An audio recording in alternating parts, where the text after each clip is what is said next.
Hello friend, আসসালামু আলাইকুম। কি অবস্থা আপনাদের সবাই? আই হোপ আপনারা সকলে অনেক অনেক ভালো আছেন। আজকে আমরা কথা বলবো আমাদের নতুন একটা ইকুইপমেন্ট নিয়ে। এই ইকুইপমেন্টটা মূলত চ্যাম্পিয়নের জন্য, আর ইকুইপমেন্টের নাম হলো ইলেকট্রো বুট।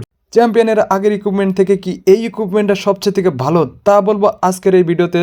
তো ভিডিওটা না টেনে সম্পূর্ণ ভিডিওটা দেখতে থাকুন। এই ইলেকট্রো বুটসের একটা চার্ট বানিয়ে দিলাম, আর এই চার্টের মধ্যে দেওয়া আছে এটা কত লেভেল পর্যন্ত গেলে ম্যাক্স হবে। সম্পূর্ণ তথ্য এই ইলেকট্রো বুটসের সম্পর্কে এই চার্টের মধ্যেই দেওয়া আছে। এবার আমরা দেখবো এটা অ্যাটাক দেওয়ার সময় কিভাবে কাজ করে। অ্যাটাক দেওয়ার সময় দেখা যাচ্ছে যে একটা সার্কেল তৈরি হইতেছে। এই সার্কেলটা মূলত 10 মিটার, এই 10 মিটারের মধ্যে যা থাকিবে তাই আস্তে আস্তে ড্যামেজ হইতে থাকবে। আর এই সার্কেলটা মূলত আমাদের ইলেকট্রো বুটস ইকুইপমেন্টের কারণে তৈরি হয়েছে। এই 10 মিটার যাই থাকবে তা আস্তে আস্তে ড্যামেজ খাইতে থাকবে। আমাদের গেমে অ্যাটাক দেওয়ার সময় বিভিন্ন স্থান থেকে কঙ্কাল বেরিয়ে আসে, আর এই কঙ্কালগুলো আমাদের হিরো আর ট্রুপসকে ড্যামেজ দিতে থাকে। কিন্তু এই ইলেকট্রো বুটসের থাকার কারণে এই কঙ্কালগুলো একা একাই মারা যাবে। এই ইলেকট্রো বুটসের 10 মিটারের মধ্যে থাকলে তারা একা একাই আস্তে আস্তে ড্যামেজ খেয়ে মারা যাবে, হিরো বা ট্রুপসের কাছেও যেতে পারবে না।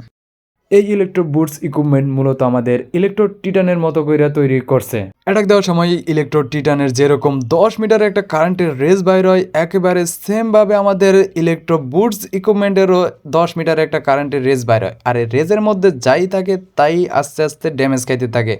তার মানে আমাদের মূল কথা হলো এই ইলেকট্রো বুটসটা তৈরি করা হয়েছে আমাদের ইলেকট্রো টাইটেন এর থেকে।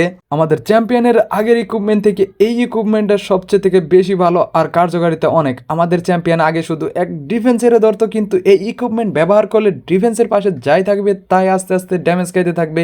সেই কারণে এই ইকুইপমেন্টটা অনেক ভালো, অসাধারণ। তো আজকের ভিডিওটা এই পর্যন্তই। যদি ভিডিওটা ভালো লাগে অবশ্যই একটা লাইক করবেন, আর চ্যানেলে নতুন হলে সাবস্ক্রাইব করতে ভুলবেন না।